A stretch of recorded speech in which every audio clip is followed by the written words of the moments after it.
So continuing our discussion on this Bohr model with the hydrogen atom, you know that this is hydrogen because it has a single proton with a single electron. And what we saw last time was this weird phenomenon that this electron, which is currently orbiting in its ground state, if it's hit by a specific photon, then it will suddenly jump up to one of these outer shells. And you notice that this is n equals 1, and then we have n equals 2, n equals 3, n equals 4, n equals 5, n equals 6, and then anything above that, the electron is completely removed from this atom, and this would become ionized. You'd now have hydrogen with just a proton and no electron, and the electron's free to go somewhere else, either out into space or into another atom or whatever it happens to be. But the thing is, this electron, there's no way for it to sit in between these shells. If it's not in the first one, it's either in 2, 3, 4, 5, or 6, or gone completely. There's no such thing as the electron sitting in like 1.5 or 2 3/4. It has to be in exactly one of these shells. And so what that means is that the photon that comes in to give it that energy, to give it that bump to move into one of those outer shells, has to have exactly that much energy to give it.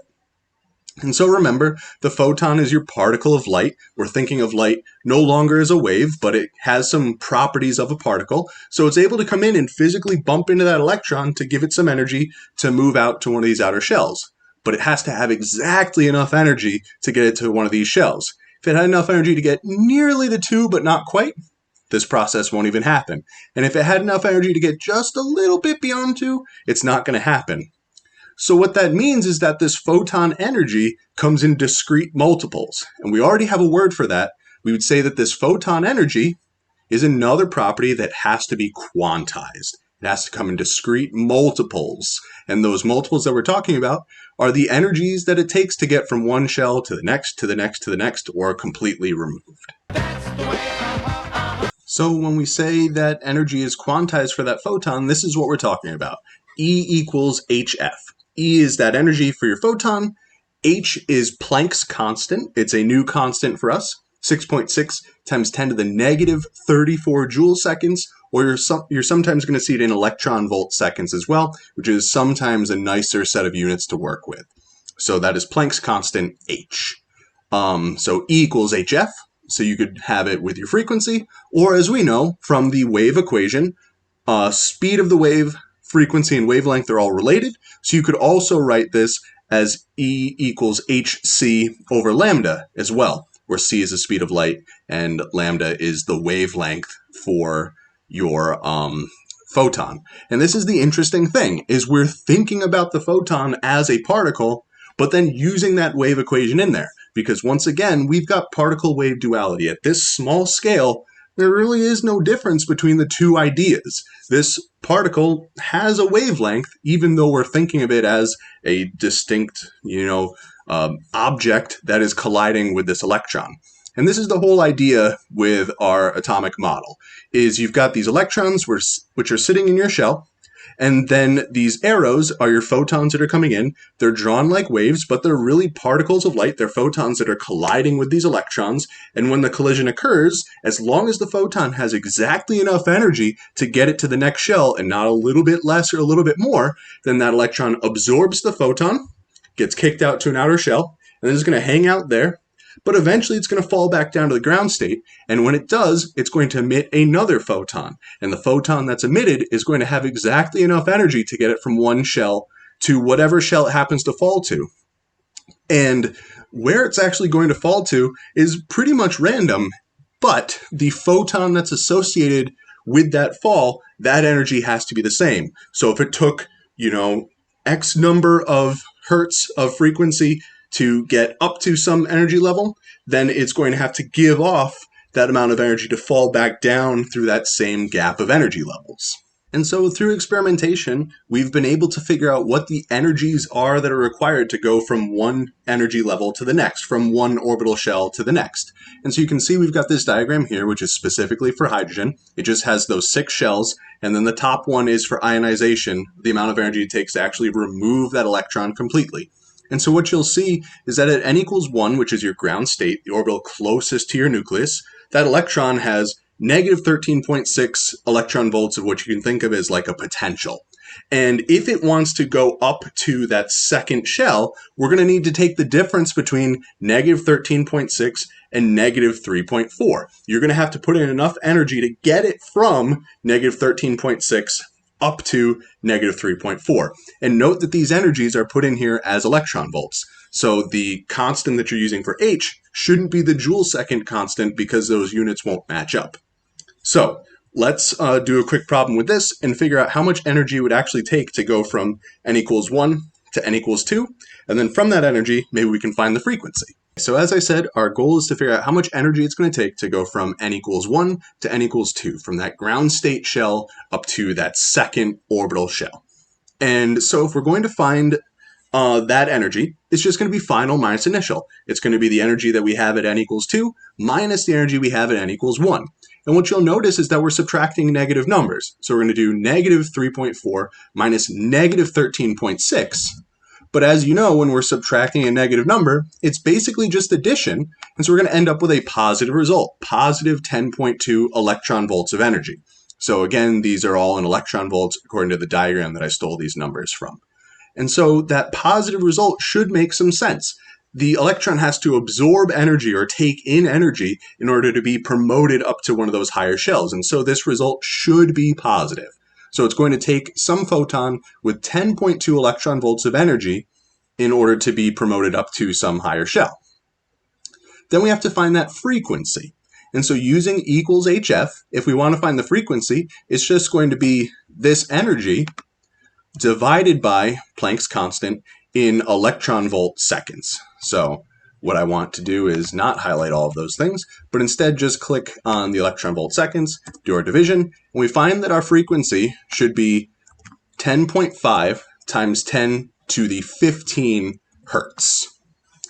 And so now that tells us something about that photon, about that wave of light that came in. It has this exact frequency. And from our electromagnetic spectrum, we could figure out what type of light that actually is. This is the New York State reference table. So this is the electromagnetic spectrum section from it.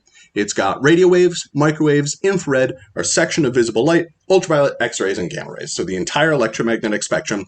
And it's showing you what the wavelengths are on the top and what the corresponding frequencies are on the bottom. And so note also that when the frequency is really, really high on the left of this diagram, wavelength is really, really low because frequency and wavelength are inversely proportional. When one goes up, the other goes down, and vice versa. And so if we're looking for 2.5 times 10 to the 15th hertz, that falls just past this marker for 10 to the 15th, so it's somewhere in this band, which is ultraviolet.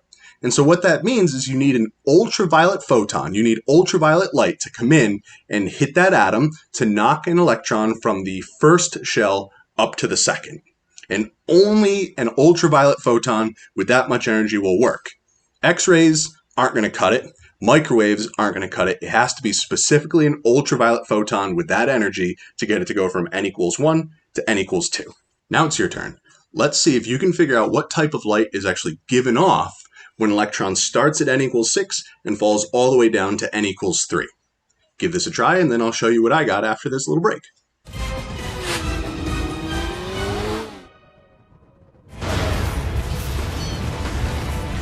All right, the goal was to go from n equals 6 to n equals 3 and find out how much energy is given off.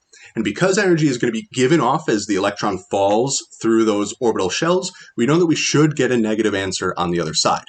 That doesn't mean that we're going to plug a negative answer into our formula and get a negative frequency, because a negative frequency doesn't make any sense, but we know that the answer should be negative as an intermediary check because the energy is being given off, and then we'll just omit that negative when we do our calculation for frequency. So our final energy was at 3, and we're subtracting the energy we started at, which was at 6, and so we get this. And we're just going to take the absolute value of that, we're ignoring that negative, and dividing by the electron volt seconds Planck's constant. And what we get is 2.8 times 10 to the 14 hertz. So that is the frequency of light that's given off as the electron falls from n equals 6 to n equals 3. So that wave has a certain frequency, that photon has a certain frequency, and that frequency corresponds with a type of light. So now all we have to do is figure out where 2.8 times 10 to the 14th falls on our electromagnetic spectrum. And so it's going to be somewhere between these two bands. And what we see is that visible light starts at 3.8 times 10 to the 14th. So we know that it's somewhere between visible light and this 10 to the 14th, which puts it at infrared. If you have an electron that falls from n equals 6 to n equals 3 in hydrogen, it is infrared light that's being given off with exactly that frequency that we calculated. And that's the whole game. There really are only a handful of combinations of energies that you can move between for hydrogen.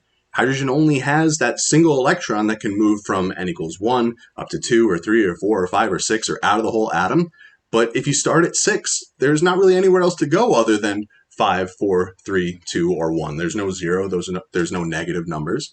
And so you could go through and calculate all these different combinations that you can move between, and what you'd find is that that handful of different places that you can go give you the only types of light that will move the electron up through shells, or the only types of light that will be emitted as that electron in the hydrogen atom falls down through shells. And so if you were to make a picture of all those different types of light that are given off as the electron moves through those energy levels, you'd get something called the emission spectrum.